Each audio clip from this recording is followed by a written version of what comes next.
دنیا کے معمولی کام بھی اگر ان کے طریقوں کے ان کے اصول کے مطابق نہ کیے جائے موبائل کہاں ہے تمہارا؟ تو آدمی کہتا ہے کہ جی کام ہو گیا نہیں. آپ ڈاکٹر کی دوا غلط طریقے سے استعمال کریں تو ڈاکٹر صاحب کہ جی مجھے صحت نہیں ہو رہی ہے، پہلا سوال ہوگا آپ یہ دوا کیسے کھائیں؟ آپ لوہے کی آری سے لکڑی کاٹے، لکڑی کی آری سے لوہا کاٹے، تو اس آری کے بدل جانے سے آپ اپنے کام میں کامیاب نہیں ہوں گے. لوہے کی آری سے ہی لوہا کٹے گا، لکڑی کی آری سے ہی لکڑی کٹے گی. میں تو آپ کو آسان مثال پیش کر رہا ہوں. معمولی کام پھر دوبارہ آپ کا جوتا پھٹ جائے تو آپ کو جوتا گانٹھنے کے لیے موچی کی دکان پر ہی جانا پڑے گا. اس کے علاوہ سونار کے یہاں، لوہار کے یہاں، کسی بڑائی کے یہاں یہ جوتا سینے کا کسی درزی کے یہاں انتظام نہیں ہے. آپ کا جوتا پھٹ جائے تو آپ کو جوتا لے کے نائی کی دکان پر ہی جانا پڑے گا. اس کے علاوہ کوئی جگہ، کوئی راستہ، کوئی طریقہ اس جوتے کے گانٹھنے کا ہے نہیں. وہ سوئی نہ موچی کے پاس ہی ملے گی جس سے جوتا گاٹا جاتا ہے. میں آپ کو بہت آسان مثال دیا ہے. اس زمانے میں مسلمان کو دھوکہ یہ لگا ہے کہ دنیا کے لیے تو آپ کو وہی طریقے اختیار کرنا پڑے گا جو دنیا کا اصول ہے. رہا دین کے لیے نہ کوئی طریقہ ہے نہ کوئی اصول ہے. آپ جس طرح چاہو ہدایت حاصل کر لو، جہاں جاؤ حاصل کر لو. میرے دوستوں، جس طرح دنیا کے معمولی کاموں کا آدمی پابند ہوتا ہے کہ اسی طریقے سے اس کو کرنا پڑے گا. میں عرض کرنا چاہتا ہوں دنیا تو ختم ہونے والی ہے، ہلاک ہونے والی ہے. دنیا اللہ کا ضابطہ نہیں ہے. دنیا اللہ کا ضابطہ نہیں ہے کہ دنیا کا حال ایک حال پر رہتا نہیں ہے. دنیا بدلتی رہتی ہے، بدلتی رہتی ہے. لیکن اللہ کا دین، اللہ کا ضابطہ ہے. آپ خود ہی فیصلہ کرو کہ جب یہ کمینی دنیا جس سے اللہ کو نفرت ہے، جب اس کے اصول اور اس کے طریقے متعین ہیں، اس کے خلاف کرنے سے آدمی ناکام ہو جائے گا، اپنے مقصد میں کامیاب نہیں ہوگا، تو وہ جو دین اللہ کا ضابطہ ہے، جو دین اللہ کو محبوب ہے اور جو دین ہمیشہ کے لیے دیا گیا ہے، کیا اس کا کوئی ضابطہ، کوئی اصول نہیں ہوگا؟ یہ کیسے ہو سکتا ہے؟ اس لیے اللہ تعالیٰ نے انبیاء علیہ السلام کے ذریعے جس طرح ایک شریعت اور ایک طریقہ زندگی عطا کیا ہے. نماز ایسے پڑھی جائے گی، روزہ ایسے رکھا جائے گا، زکوٰۃ ایسے دی جائے گی، حج ایسے کیا جائے گا. اس طرح پوری شریعت کے احکام اور اس کے طریقے متعین ہیں. آپ ان کو بدل نہیں سکتے. بانٹے بولے مت. آپ چاہیں، زمانہ بدل رہا ہے، وہاں نہیں ہے. آج 5 نمازوں کی 4 نمازیں ہو جائیں. اب مشکل ہوتا ہے لوگوں کو. اس زمانے میں 5 نمازیں ہوا کرتی تھی، اس زمانے میں 4 ہو جاویں. کہ قیامت تک بھی کوئی اس کو بول نہیں سکتا، رائے نہیں دے سکتا. کوئی کہے جی سجدہ چلو جی اس طرح نہیں اس طرح کر لیں، زمانہ بدل رہا ہے کہ نہیں جی. تو نماز کا طریقہ بدلے گا نہیں زمانے کے بدلنے سے. میں یہ کہنا چاہتا ہوں اسی طرح محمد صلی اللہ علیہ وسلم کا جو طریقہ دعوت ہے وہ قیامت تک بدلے گا نہیں زمانے کے بدلنے سے. جب زمانہ بدل رہا ہے، اب دعوت دینے کے لیے اور بھی ذرائع ہیں، اور بھی طریقے ہیں، اخبار ہے، رسائل ہیں، موبائل ہیں، ان کے ذریعے بھی دعوت دی جائے. زمانہ بدل رہا ہے. پہلے یہ سامان، یہ چیزیں نہیں ہوا کرتی تھی، اس زمانے میں یہ چیزیں پیدا ہو گئی ہیں. تو پھر میں تو آپ سے پہلا سوال کر رہا ہوں سب سے کہ جب آپ زمانے کے بدلنے سے نماز کا طریقہ نہیں بدل سکتے تو جس کام کو دے کر نبی کو بھیجا گیا ہے دعوت اللہ، کیا اس کا طریقہ بدل سکتا ہے؟ اس کا آسان سوال کر رہا ہوں. آپ پہلے نماز کا طریقہ بدل کے دکھلائیے. یہ زمانہ بہت بدل گیا ہے، 1600 سال ہو گئے ہیں، زمانہ بدل رہا ہے، تو کیوں نہیں نماز کا طریقہ بدل دیا جاتا؟ یعنی جس طرح محمد صلی اللہ علیہ وسلم کی عبادت کا طریقہ اور آپ کے دین کے طریقے نہیں بدلیں گے، اس طرح آپ صلی اللہ علیہ وسلم نے ہدایت کے حاصل کرنے کے لیے، تربیت کے لیے جو طریقے متعین کیے ہیں وہ طریقے قیامت تک چلیں گے اور مسلمان ان طریقوں کا پابند ہے. میرے دوستوں، یہ بنیاد ہے. اس طرح کسی کے لیے گنجائش نہیں ہے کہ وہ کوئی نیا طریقہ ایجاد کرے اسلام میں. سنت کی پابندی قیامت تک کے لیے. اسی طرح میں کہنا چاہتا ہوں کہ دعوت اللہ یہ محمد صلی اللہ علیہ وسلم کی وہ بنیادی فریضہ ہے جس کو دے کر آپ بھیجے گئے ہیں. آپ صلی اللہ علیہ وسلم نے اس دعوت کے فریضے کو ادا کرنے کا بھی طریقہ متعین کیا ہے. اللہ نے فرمایا قرآن میں بلغ ما انزل الیک من ربک، نبی جی اللہ نے آپ پر جو احکام نازل کیے ہیں آپ یہ احکام لوگوں تک خود پہنچائیے. اور عجیب بات ہے قرآن میں اللہ نے فرمایا قرآن میں کہ جو اللہ کے دین کا پیغام لوگوں تک خود پہنچاتے ہیں، جو اللہ کے دین کا پیغام لوگوں تک خود پہنچاتے ہیں اللہ تعالیٰ ان کے دلوں سے اپنے غیر کا خوف نکال دیتے ہیں. اس لیے کہ مسلمانوں میں جتنی بے دینی ہے یا تو غیروں سے محبت کی وجہ سے ہے یا غیروں سے رعب کی وجہ سے ہے. اور یہ اللہ کا وعدہ ہے کہ جو اللہ کے دین کا پیغام لوگوں تک خود پہنچاتے ہیں اللہ تعالیٰ ان کے دلوں سے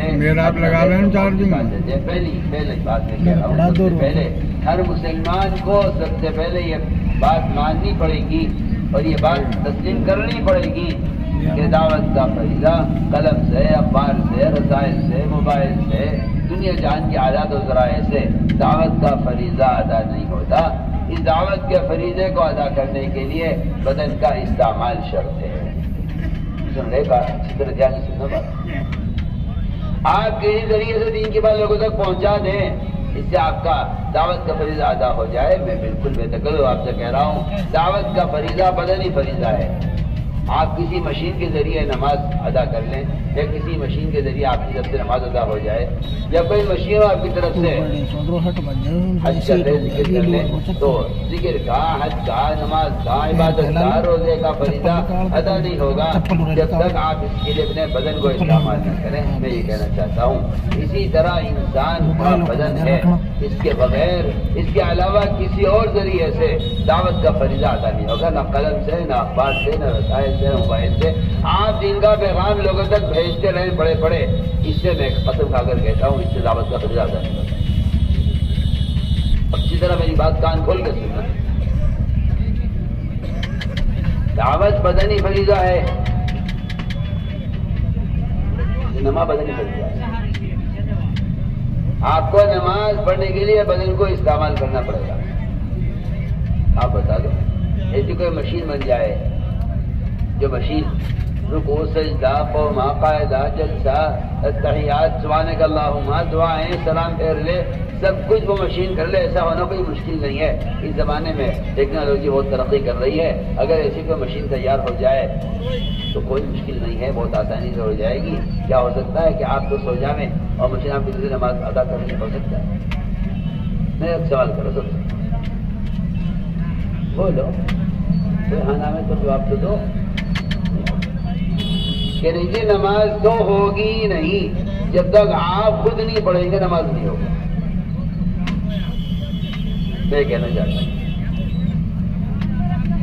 آپ تو لگے رہے دنیا کمانے میں یا اور مشینیں اور موبائل یہ دین پھیلاتے رہے. جو ایمان کا دیوالیہ نکلا ہوا ہے اور مسلمان مرتد ہو رہا ہے اس کی خدا کی قسم وجہ یہ ہے کہ دین کو پھیلانے کے لیے آلات اور مشینیں استعمال ہو رہی ہیں. دین کے لیے مسلمان کا خود اپنے بدن کا استعمال ختم ہو رہا ہے. اس کا بدن تو لگ جائے دنیا کمانے میں.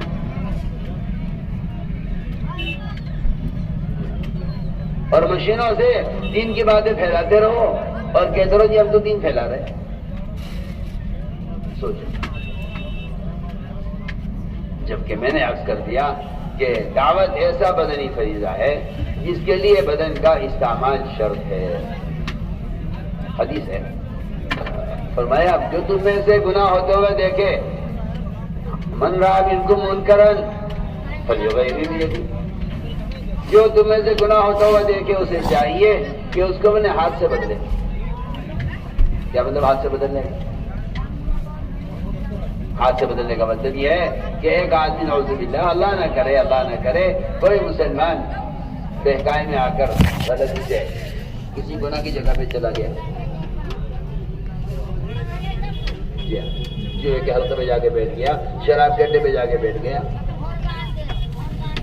آپ لگا دو اشتہار بازاروں میں شراب پینا حرام ہے. میں قسم کھا کر کہتا ہوں اس سے دعوت کا فریضہ ادا نہیں ہوگا.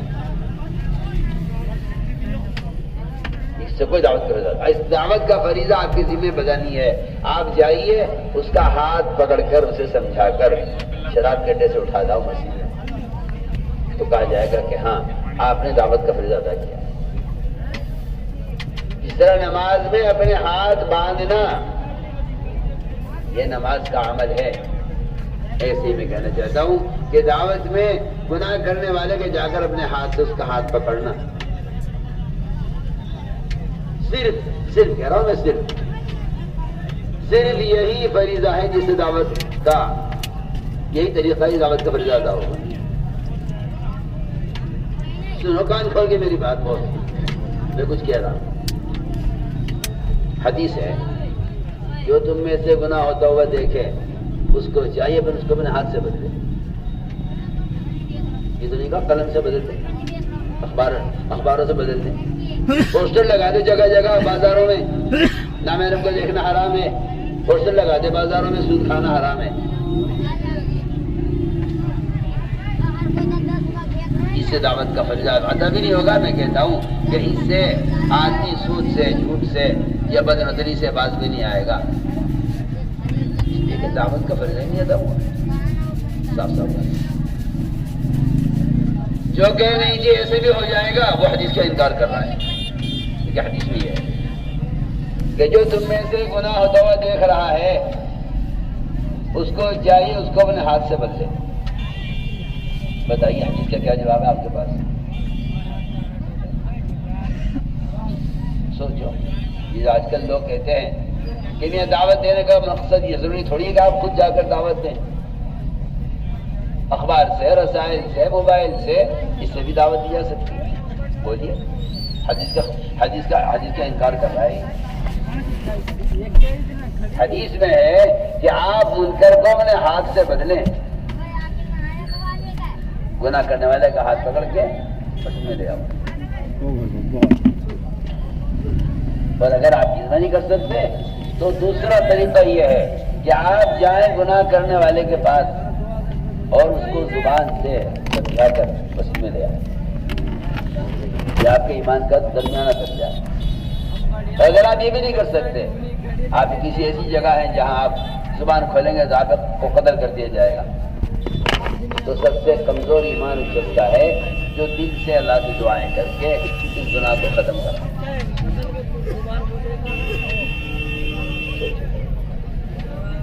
اگر کسی کو انکار ہے اس بات سے تو وہ حدیثوں پر غور کرے.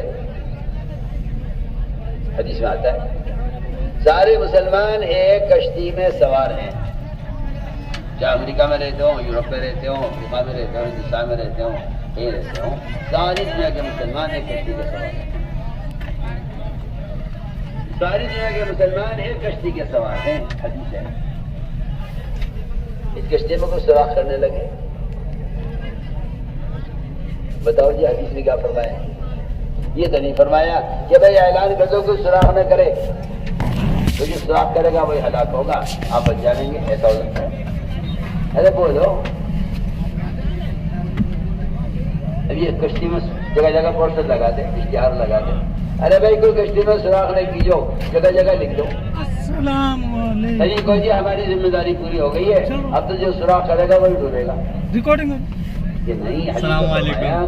کہ جو سوراخ کرنے والے کا اگر جا کے ہاتھ نہ پکڑا بھائی آج مسئلہ نہیں ٹل رہا، تم بھی ڈوبو گے. چاہے اس جہاز میں، اس کشتی میں کتنا بڑا بزرگ ہو، ولی ہو، کتنا بڑا اللہ والا ہو، حدیث میں آتا ہے اللہ نے فرمایا جبرائیل اس پوری بستی کو اٹھاؤ آسمان کی طرف اور پٹا اس کے اللہ. اس میں کس طرح پڑھنے کی منتا ہے کہ تیری یاد سے کبھی غافل نہیں ہوا، ہر وقت تیرے ذکر میں مشغول رہتا، تیری عبادت کرتا رہتا تھا. اللہ نے فرمایا جبرائیل اس بزرگ کو بھی ہلاک کر دو. اللہ نے فرمایا جبرائیل لوگ نمازیں چھوڑ رہے تھے، لوگ گناہ کر رہے تھے، لوگ شراب پی رہے تھے، لوگ جھوٹ بول رہے تھے، لوگ گناہوں کو روک رہے تھے.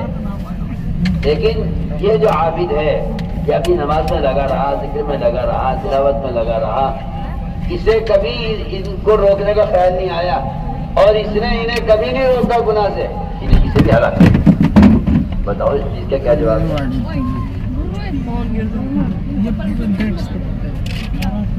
اس نے گناہ ہوتے ہوئے دیکھ کر روکنے کی کوشش کی.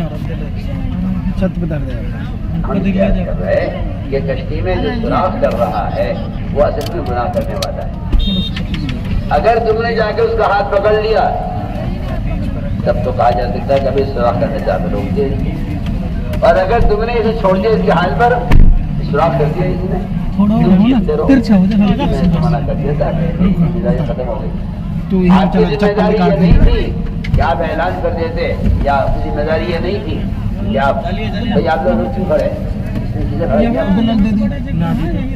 کھڑا کیا آپ کیوں کھڑے بھائی مومن کوئی ہاتھ مار کے لے جائے گا. بیٹھ کے بات سنو سب بیٹھ جاؤ نیچے. میں بہت اہم بات ہے اس کشتی میں سوراخ کرنے والے کا جا کے ہاتھ پکڑنا.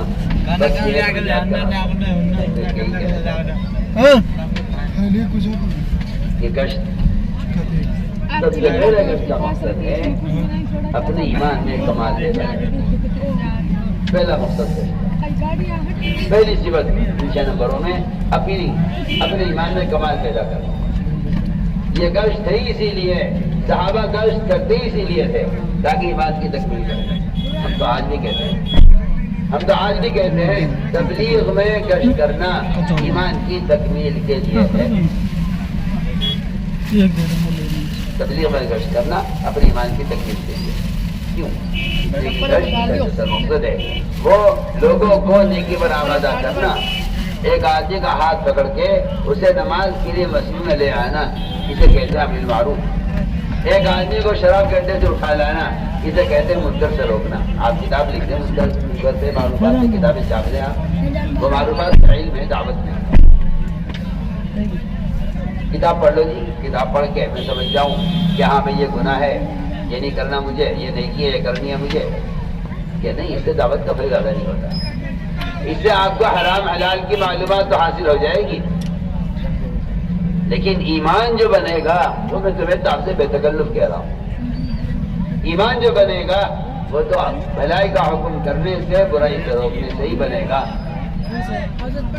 اور اس کے لیے یہ گشت ہے کہ لوگوں کے پاس جاؤ وہ ملاقاتیں کرو اور انہیں گناہوں کے اڈوں سے اٹھا کر اور انہیں شراب کے ماحول سے اٹھا کر انہیں مسجد کے ماحول میں لے کر آؤ.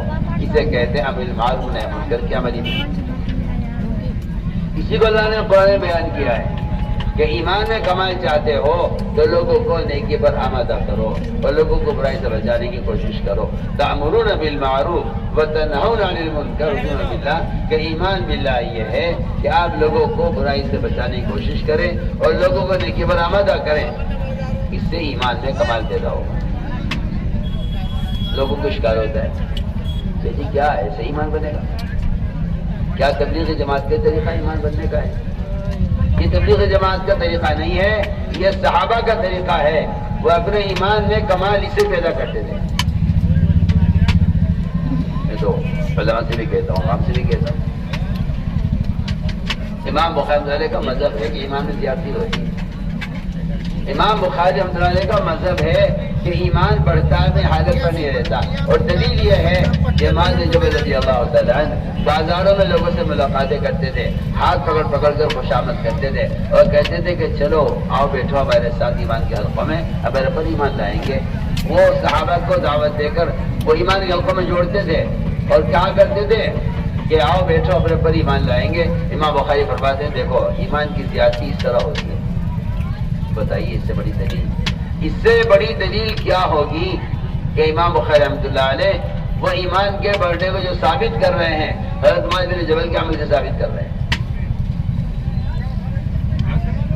سوچ لو. میں تو علماء سے بھی کہہ رہا ہوں آپ سے بھی کہہ رہا ہوں.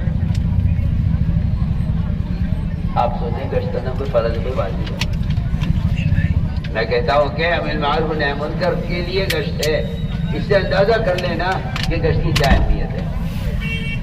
عمر رضی اللہ تعالیٰ عنہ بازاروں میں ایک دوسرے کے ہاتھ پکڑتے ان سے کہتے کہ چلو ہمارے ساتھ چلو تو ہمارے ساتھ چلو ہمارے ساتھ آؤ مسجد میں اپنے پر ایمان لائیں گے. حضرت عمر اور فرماتے ہیں عمر رضی اللہ تعالیٰ عنہ یہ کام میں اس لیے کرتا ہوں اور بازاروں میں لوگوں کے ہاتھ پکڑ پکڑ کے انہیں مسجد میں اسے لے کر آتا ہوں تاکہ میری ایمانداری سے آتی ہے. دیکھیے آپ اس کا آپ کے پاس کیا جواب ہے؟ اس کا کیا جواب ہے آپ کے پاس؟ کیا آپ یہ کہے نہیں چیزوں کوئی ضروری نہیں ہے ایمان سیکھنے کے لیے، یہ کوئی طریقہ متعین نہیں ہے؟ ہم عرض کرنا چاہتے ہیں گشت کا جو اصل مقصد تھا مسجد سے باہر کے گناہوں کے اڈوں کو اور شراب کے ماحول کو اور گندے جو ہے گناہوں کے ماحول کو ختم کرنے کے لیے ان گناہ کرنے والوں کی جگہ کو تبدیل کرنا یہ گشت کا مقصد ہے. یہ تو نہیں ہے کہ آپ گزرتے گزرتے کسی سے دین کی بات کر رہے ہیں. آگے بڑھ جائیں.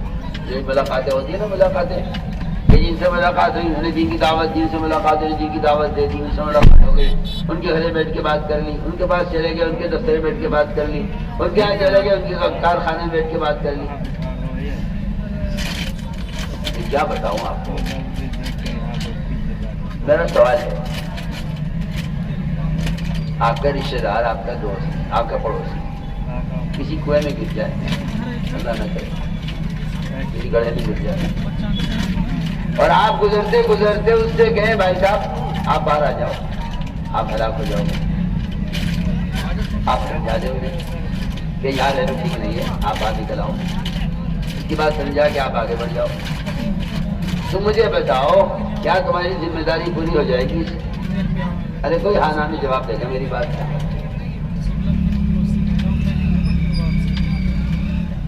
یہ کیا خیال ہے آپ کا؟ آپ کے سمجھانے اس کی جان بچ جائے گی؟ بولو جی بولو. آپ سمجھا دو اسے بھائی صاحب آپ یہاں گڑھے میں پڑے ہوئے ہو، باہر آ جاؤ. میں آپ سے کہتا ہوں گناہ کرنے والا گڑھے میں پڑے ہوئے شخص کی طرح ہے. گناہ کرنے والا گڑھے میں پڑے ہوئے آدمی کی طرح ہے. ابو دردہ کا قول میں عرض کر رہا ہوں، صحابی ہیں، وہ کہتے ہیں گناہ کرنے والا گڑھے میں گرنے والے کی طرح ہے. کیا تم اس کو نکالو گے نہیں گڑھے؟ کیا تم نکالو گے نہیں گڑھے؟ میں کہنا چاہتا ہوں کہ آپ ملاقاتیں کر کے لوگوں تک دین کی بات پہنچا. مولوی صاحب فرماتے ہیں کان میں بات ڈالنا کوئی تبلیغ نہیں ہے. کان میں بات ڈالنا تبلیغ نہیں ہے، بات کا دل میں اترنا تبلیغ ہے. اور یہ بات بالکل قرآن حدیث سے اور آپ صلی اللہ علیہ وسلم کے عمل سے یہ بات ثابت ہے کہ بات کے دل میں اترنے کی جگہ صرف مسجد ہے.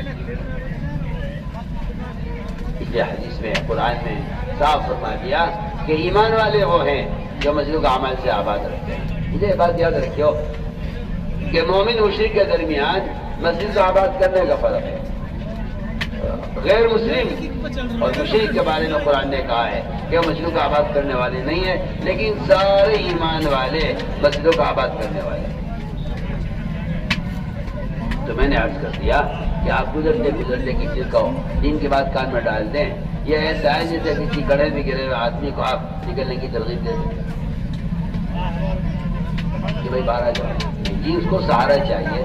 آپ ہاتھ پکڑ کے اسے گڑھے سے باہر نکال لیں پھر تو اس کی جان بچ سکتی ہے. اور اگر آپ اسے نکلنے کی ترغیب دے کر آ جائیں تو میں کہتا ہوں کہ آپ نے اسے اسی کنویں میں چھوڑ دیا جہاں وہ پڑا ہوا تھا.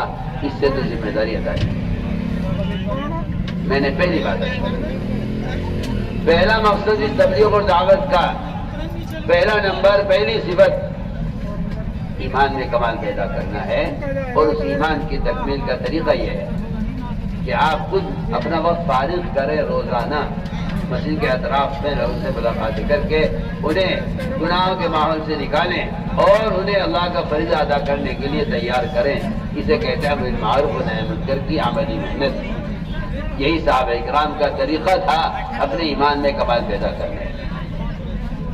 یہاں لا کر مسجد کے ماحول میں یہاں اللہ کی بڑائی سمجھاؤ، یہاں اللہ کی توحید سمجھاؤ.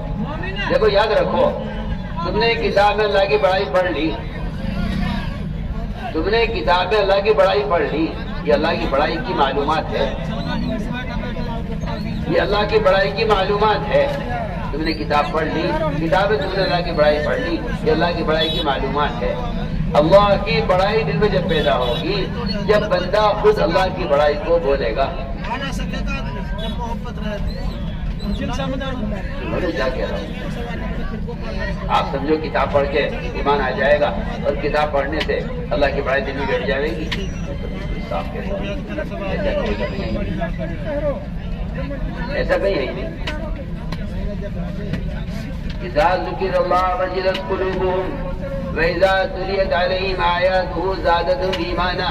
علماء سے کہہ رہا ہوں اس آیت پر غور کر لیں اگر تو یہ بات سمجھ آ جائے گی کہ دوسروں کو اللہ کی یاد دلانے سے دلوں کے اندر کا جلا ہوتا ہے، اور دوسروں کو اللہ کا کلام پڑھ کر سنانے سے ایمان میں زیادتی ہوتی ہے. دونوں آیتیں ہیں، اذا ذکر وَإِذَا تُلِيَتْ. علماء سے ٹھیک ہے، کتاب سے آپ کو علم حاصل ہو جائے گا، معلومات حاصل ہو جائے گی، لیکن اللہ کی بڑائی کو بولے بغیر اب آدمی یوں تو بتائے گی ہاں اللہ بڑائی بول رہا ہے، وزیر کی، صدر کی، سرپنچ کی، مکھیا منتری کی بڑائی اس کی بولی جا رہی ہے. ان کی بڑائی بولے گا، دل میں ان کا تاثر پیدا ہوگا، اسی لیے نماز ضائع کرے گا. دکان کی بڑائی بولی ہے، نماز ضائع کرے گا. مال کی بڑائی بولے گا، زکات ضائع کرے گا. غیر مسلموں کے ساتھ رہے گا، اپنے معاشرے کو برباد کرے گا.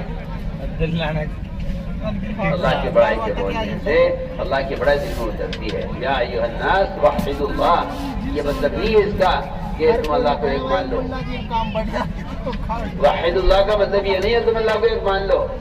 واحد اللہ کا مطلب ہے اے لوگوں اللہ کی توحید کو بیان کیا کرو. وہ کبیر و تکبیرہ، اللہ کو بڑا مان لو، یہ مطلب نہیں آیت کا. قم فانذر وربک فکبر کا مطلب یہ نہیں ہے کہ نبی کو حکم دیا جا رہا ہے کہ آپ اللہ کو بڑا مان لو. نبی تو اللہ کو بڑا مانتے ہی ہیں، نبی نہیں مانے گا اللہ کو بڑا تو کون مانے گا. کبیر و تکبیرہ کا مطلب یہ نہیں ہے تم اللہ کو بڑا مان لو. کبیر و تکبیرہ کا مطلب یہ ہے کہ آپ لوگوں میں کھڑے ہو کر اللہ ہی کی بڑائی بیان کریں. اللہ کی بڑائی بیان کرنا تکبیر ہے. اللہ کی بڑائی بیان کرنا تکبیر ہے. میں یہ کہنا چاہتا ہوں، اس لیے فرمایا کہ بڑے کے گھر میں لاؤ. بڑے کے گھر میں آنے سے بڑے کی بڑائی پیدا ہوگی. جو بندے گھر میں جاؤ اس کی وزارت کا تاثر پیدا ہوگا. تم صدر کے گھر میں جاؤ، بادشاہ کے محل میں جاؤ، اس کی بادشاہ کی بڑائی دل میں پیدا ہوگی. ایسے ہی اللہ کے گھر میں آنے سے اللہ کی بڑائی پیدا ہوگی. تو میں نے عرض کر دیا کہ کشت کا پہلا مقصد کشت کا ہے اپنے ایمان میں ایک کمال پیدا کرنا. یہی صحابہ اکرام کا معمول تھا کہ وہ دعوت دے کر مسجد میں لاتے تھے، اور مسجد کے ماحول میں دین کی بات ہوتی، کیونکہ خدا کی قسم صرف مسجد ہی وہ جگہ ہے جہاں دل پلٹ سکتا ہے. مسجد ہو جائے جہاں دل پلٹ سکتا ہے، مسجد ہی صرف وہ جگہ ہے. اگر کسی کے دماغ میں یہ شیطان نے وسوسہ پیدا کر دیا ہو کہ کیا مسجد میں لا کے بات کرنا ضروری ہے، کیا یہی ہدایت ملے گی، تو اس کی سوچ قرآن کی آیتوں کے بھی خلاف ہے، حدیث کے بھی خلاف ہے. اس کی سوچ محمد صلی اللہ علیہ وسلم کے طریقہ تربیت کے بھی خلاف ہے. قرآن کہہ رہا ہے ہدایت یافتہ وہ لوگ ہیں جو مسجد سے جڑے ہوئے ہوں. آپ صلی اللہ علیہ وسلم کہہ رہے مسجد کے ماحول سے بڑھ کر، عمل مسجد سے بڑھ کر کوئی ذریعہ دلوں کو نرم کرنے والا نہیں ہے. اور جو ذکیم نے کہا نماز نہیں پڑھیں گے، روزہ نہیں رکھیں گے، زکات نہیں دیں گے، جہاد نہیں کریں گے، بتوں کو نہیں توڑیں گے. جو آج کے مسلمان کا حال ہے، قومیت کا اسلام مسلمان قوم بن کر رہنا چاہتا ہے. نہ نماز، نہ روزہ، نہ حج، نہ زکات. ہے کہ دینی معلومات سے دین پر چلنے کی استعداد پیدا نہیں ہوتی. یہ جو نشریات ہو رہی ہیں یہ معلومات کے نشریات ہیں. اس سے خدا کی قسم اس سے آدمی عمل والا بن جائے ناممکن بات، ناممکن. اور وہ بھی شیطانی راستے، گندے موبائلوں سے اور فلموں کے ذریعے دین کی اشاعت. گناہ کے راستے سے آدمی کئی ہدایت سے آتا ہے، گناہ کے راستے آدمی گمراہ ہوتا ہے. گناہ کے راستے گمراہی کے راستے ہیں. تم گناہ کے راستے سے اس علم کو، گناہ کے راستے سے اس علم کو جبریل آسمان سے لے کر آئے ہوں اور محمد صلی اللہ علیہ وسلم سے معانقہ کر کے انہیں بھیج کر ان کے اندر علم کو داخل کیا ہو، آج آپ شیطانوں کے ساتھ رہ کر اور شیطانی آلات کے ذریعے سے علم حاصل کرنے کو سمجھتے ہیں کہ اس میں کس پیدا ہوگی؟ ایسا بیوقوف اناڑی آدمی کون ہو سکتا ہے بلا؟ ایسا بیوقوف کون ہو سکتا ہے جو محمد صلی اللہ علیہ وسلم کے طریقوں سے ہٹ کر باطل اور حرام راستوں سے علم حاصل کرنا چاہے اور حرام راستوں کے ذریعے چاہے کہ ہدایت پھیل جائے دنیا میں؟ اس کے لیے تو فرشتوں کے ساتھ رہنا ہوگا علم حاصل کرنے کے لیے، اور اس کی جگہ صرف مسجد ہے۔ میں اس لیے کہنا چاہتا ہوں کہ ایک دن سے بڑے واقعات ہیں ایسے صحابہ کے۔ تو فیل کہتے ہیں کہ میں نے اپنے کان بند کیا، روئی سے باقی بات سننا نہیں چاہتا تھا، میں نے مسجد میں قدم رکھا، اندر سے میرے دل نے کہا ان کی بات سننی چاہیے، میں نے کان سنو نکالی، آپ کی بات سنی، 80 خاندانوں کو اسلام میں لے کر آیا صبح رضی اللہ عنہ۔ یہ مجتمع کے ماحول کا اثر ہے۔ سمامہ نے کہا میں حق بات قبول نہیں کروں گا، آپ نے 3 دن مسجد میں رکھا، اور زخیم نے کہا ہم نماز نہیں پڑھیں گے، زکات نہیں دیں گے، فرائض کا عمل نہیں کریں گے، میں مسجد میں رکھو۔ مسجد کہیں اندر ہی وہ اثر ہے کہ جو اس کے دل کے دلوں کو نرم کرے۔ آج کی پتہ نہیں اناڑی کہاں سے آئے جن کا خیال یہ ہے کہ نہیں یہ کوئی ضروری نہیں ہے مسجد میں لانا، بس آپ دین کی بات لوگوں تک پہنچا دیں۔ ہدایت اللہ کے ہاتھ میں، ہدایت اللہ کے ہاتھ میں ہے، ہدایت اللہ کے ہاتھ میں شیطانی راستوں سے، ہدایت اللہ کے ہاتھ میں گناہوں کے راستے سے، ہدایت اللہ کے ہاتھ میں بدعتی راستوں سے، ہدایت اللہ کے ہاتھ میں ہے گناہوں کے راستے سے۔ تو آپ کسی کی عقل خفت ہو گئی ہو، کسی کی کھوپڑی الٹی ہو تو اس کا کیا علاج ہے؟ ہدایت کا وعدہ خدا کی قسم صرف محمد صلی اللہ علیہ وسلم کے طریقے پر ہے اور کسی طریقے میں ہدایت کا وعدہ نہیں ہے۔ قرآن نے فیصلہ کیا ہے ان تطیعوہ تہتدوا، اگر تم نبی کے طریقے ہدایت پر ہو تب تو ہدایت کا وعدہ ہے، اور اگر تم نبی کے طریقے ہدایت پر نہیں، ہدایت کا کوئی وعدہ نہیں ہے۔ قرآن صاف کہہ رہا ہے آپ اپنی بکواس کرتے رہیں، اپنے طریقے آپ گناہوں کے طریقے آپ جتنا چاہے شور مچاتے رہیں، اس طرح بھی ہدایت ملتی ہے، قرآن انکار کرتا ہے۔ قرآن نے کہا ان تطیعوہ تہتدوا، اگر ہدایت کے حاصل کرنے کے لیے تم صرف نبی کے طریقے کے پابند ہو تو ہدایت ملے گی، اللہ ہدایت دیں گے، اور اگر تم نے نبی کا طریقہ چھوڑ دیا تو اللہ تمہیں گمراہ کریں گے۔ یہ تو حدیث قرآن سے بھرے ہوئے ہیں، آپ کو کیوں اصرار ہے اس پر کہ نئے طریقے بھی ہدایت کے ذریعہ بن سکتے ہیں؟ کیوں اصرار ہے؟ کیوں آپ کس سے اصرار ہے؟ میں تو بالکل آپ سے کھل کر کہہ رہا ہوں، آپ سوچیے آپ کتنا نظام خلاف سنت قائم کر چکے ہیں ہدایت و تربیت کے لیے۔ میں 100 بار اللہ کی قدر کھا کر کہہ سکتا ہوں کہ شیطان نے آپ کو دھوکے میں ڈالا ہوا ہے کہ ہدایت طرح نہیں ملتی ہے۔ ہدایت صرف اس طریقے پر ملے گی جو طریقہ محمد صلی اللہ علیہ وسلم کا، اس کے علاوہ ہدایت کو کوئی راستہ نہیں، کوئی طریقہ نہیں۔ اس لیے فرمایا عمل کی استعداد پیدا کرنی ہے تو مسجد میں لاؤ، یہاں فرشتوں کے پروں میں رکھو۔ 20 دن 22 دن 25 دن انڈے رہتے ہیں مرغی کے پروں میں، انہیں بچے پیدا ہو جاتے ہیں۔ مگر میں مرغی پر انڈے کو بٹھا کے دیکھ لو، جو انڈا مرغی کے پر سے الگ پڑا رہے گا وہ گندا ہوگا، سڑے گا، بدبو اس کے اندر بنے گی، ٹوٹ گیا تو پورے گھر میں بدبو ہوگی اس کی۔ یہ بدبو اس کی ہے کہ یہ مرغی کے پر سے الگ رہا ہے۔ میں کہتا ہوں جو لوگ مسجدوں کے ماحول سے دور رہتے ہیں، فرشتوں کے پروں سے الگ رہتے ہیں، ان میں غیبت کی گندگی، سود کی گندگی، جھوٹ کی گندگی، زنا کی گندگی، شراب کی گندگی، جوئے کی گندگی، ان کے اندر وہ بیماریاں پیدا ہوں گی جن کی بدبو ساری دنیا میں پھیلے گی۔ آپ سمجھتے ہیں دینی معلومات سے دین قائم ہوا ہے؟ ایسی حماقت کی سوچ۔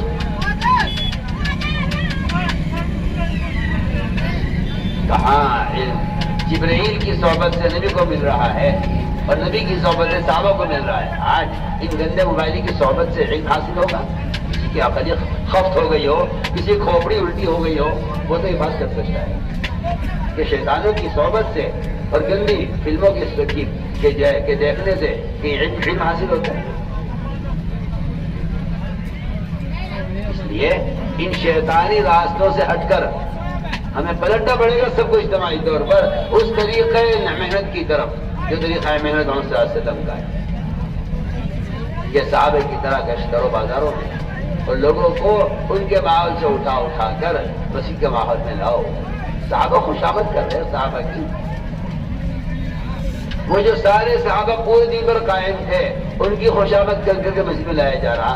آج مسلمان سارا دن چھوڑ چکا ہے, اکثر مسلمانوں کی بے دینی پر ہے.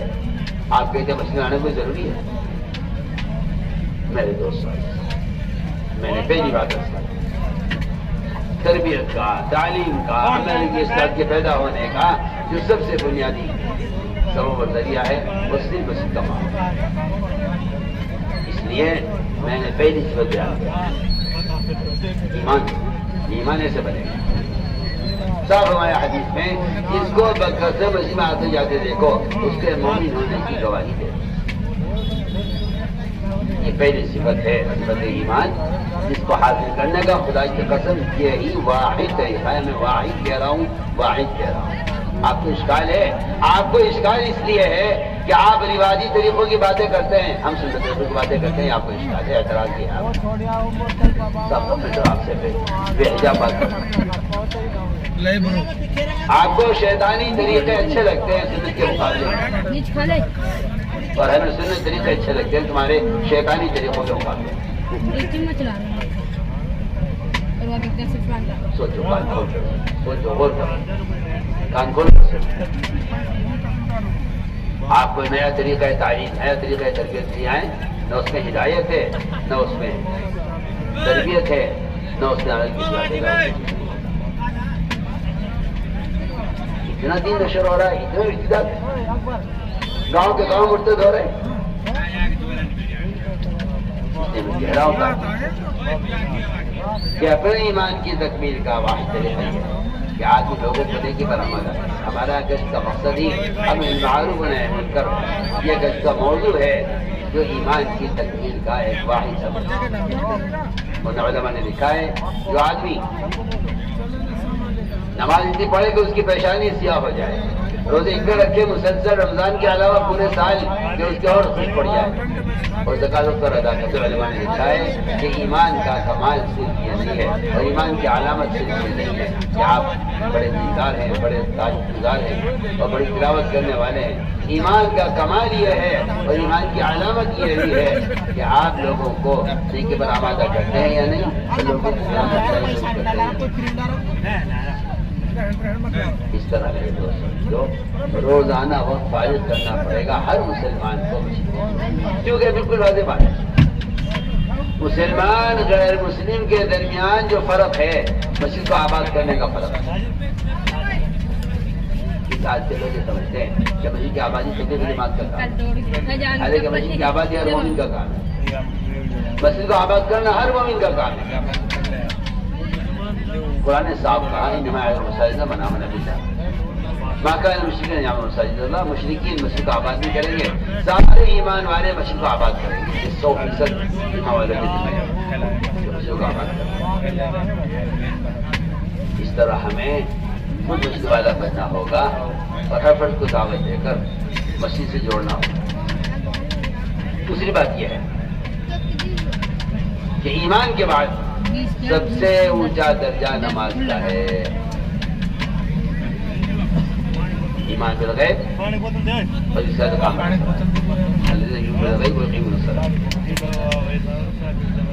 بالکل قرآن کیا ہے کہ بتا رہے ہیں ایمان نماز دونوں کو ساتھ جوڑا ہے کہ جو ایمان لائیں گے وہ نماز قائم کریں گے.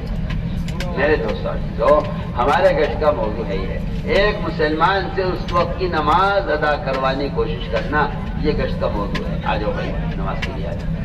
ایک آدمی دکان میں بیٹھا ہوا ہے, نماز پکا نمازی ہے, نماز کے لیے جا رہا ہے, اس کے ذمہ لازم ہے, واجب ہے, میں کہہ رہا واجب ہے کہ اپنے پڑوسی دکان والے کا بھی ہاتھ پکڑ آ جاؤ نماز. اگر آپ کا خیال یہ ہے کہ اسے پڑھنی ہوگی تو پڑھ لے گا, آپ گناہگار ہوں گے.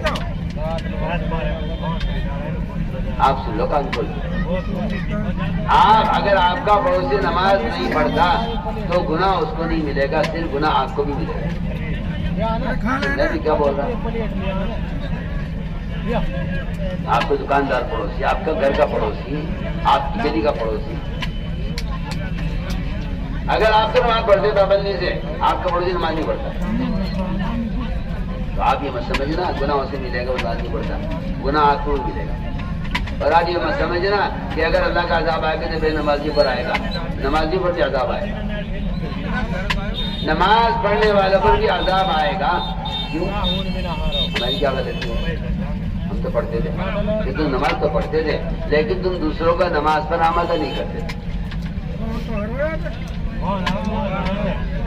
اگر میں کہتا ہوں پورا گاؤں اسے کرنے مجھے نماز خود پڑھنی ہے، میری نجات صرف نماز پڑھنے میں نہیں ہے، میں تو آپ سے بالکل قرآن حدیث کو اسی بات کر رہا ہوں۔ میری نجات صرف نماز پڑھنے میں نہیں ہے، میری نجات دوسروں کو نماز پڑھوانے میں بھی ہے۔ اس بات کو مسلمان نے ایسا بھلایا کہ یہ بیچارہ اب دھیان سے رکھا ہے۔ علماء نے کوئی آدمی اگر اپنی اصلاح کی فکر میں لگا ہوا ہے صرف تو ایمان کامل نہیں ہے۔ سن لو علماء سے کہہ رہا ہوں، جو آدمی صرف اپنی ذات کی اصلاح میں لگا ہوا ہے، اپنی ذات کی اصلاح کی کوشش سے ایمان کامل نہیں ہوگا۔ کوئی ولی ہو، کوئی بہت بڑا متقی ہو، کوئی بہت بڑا بزرگ ہو جو اپنی نفس کی اصلاح میں لگا ہوا ہے، اسے کسی کو کوئی مطلب نہیں۔ میری نماز، میرا روزہ، میری تلاوت، میرا ذکر، میرا حج، میرے اعمال، میرا ذکر، میری تصویر، میری تہجد، مجھے اب کسی کو کوئی مطلب نہیں ہے۔ فرمایا کہ اگر یہ اپنی نفس کی اصلاح میں لگا ہوا ہے تو ایمان کامل نہیں ہوگا۔ کیا کہہ رہا ہوں؟ میری بات سمجھ رہے؟ کتنا بڑا کوئی بزرگ ہو، کتنا بڑا کوئی ولی ہو، اگر وہ اپنے نفس کی اصلاح میں لگا ہوا ہے ایمان کامل نہیں ہوگا۔ یہ تو کوئی خیالی باتیں نہیں کر رہا، یا یہ کوئی میرا اپنا خیال نہیں ہے، بالکل اسی طرح ترجمان السنہ میں لکھا ہے، مولانا بدر عالم ارشاد والے نے، کوئی پڑھے اس کو علماء سے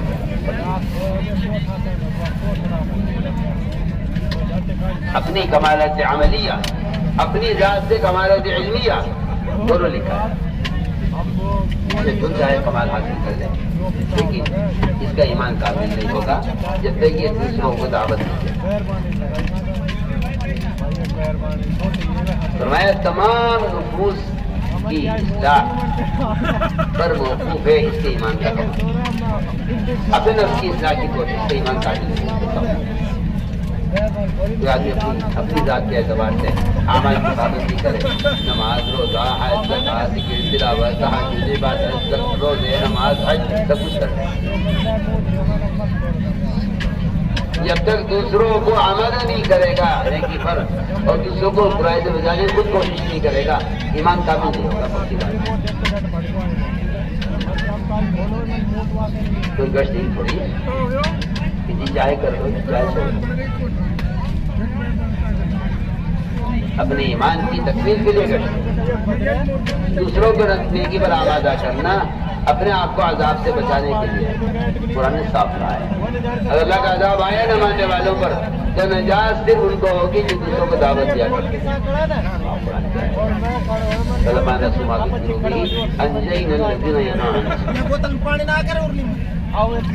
اس طرح ہمیں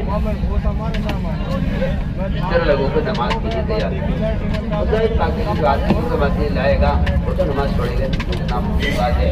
اور سمجھ میں آنے والی بات ہی نہیں ہے کہ کوئی آدمی کسی پر نماز کی پکڑ کے لاگوں کو نماز نہ پڑھے۔ ایک آدمی اگر کھانا کھانے بیٹھ رہا ہے اور وہ کسی کو لیا اپنے صاحب آگے تو میرے ساتھ کھانا کھا لو، تو کیا ایسا ہو سکتا ہے کہ یہ خود نہ کھاوے سے کھلا شریک ہوگا؟ بہت آسان مثال دے رہا ہوں، کتنی آسان مثال ہے۔ آپ کسی کو اپنے ساتھ کھانے میں شریک کرنا چاہیں تو ظاہر بات ہے آپ بھی کھائیں گے، وہ بھی کھائیں گے۔ آپ کسی کو اپنے ساتھ کھانے پہ پکڑ کے لائے ہیں، یہ تھوڑی لے کر آئے کہ وہ کھائے آپ نے کھائے۔ جب ایک آدمی کسی کو کھانے کی دعوت دے کر خود شریک ہوتا ہے تو جو آدمی کسی کو نماز کے لے کر آئے گا کیا اس بات کا امکان ہے کہ وہ خود نماز نہ پڑھے؟ ہو سکتا ہے، ناممکن بات ہے۔ تو میں نے اس لیے کیا کہ لوگوں کو نماز پر آمادہ کرنا، اس بات کو ٹھان لو تم میوات والو کہ ہمارے نمازوں کے بے نمازی نہیں رہے گا۔ ایک تاجر بیٹا سوچتا رہتا ہے دکان پہ، یہ گاہک میرے آ جاتا ہے، یہ گاہک یہاں آ جاتا ہے، یہ والا گاہک بھی آ جاتا ہے، ہاں یہ سامنے سے گزر گیا ہے، یہ میری دکان میں کیوں نہیں آیا؟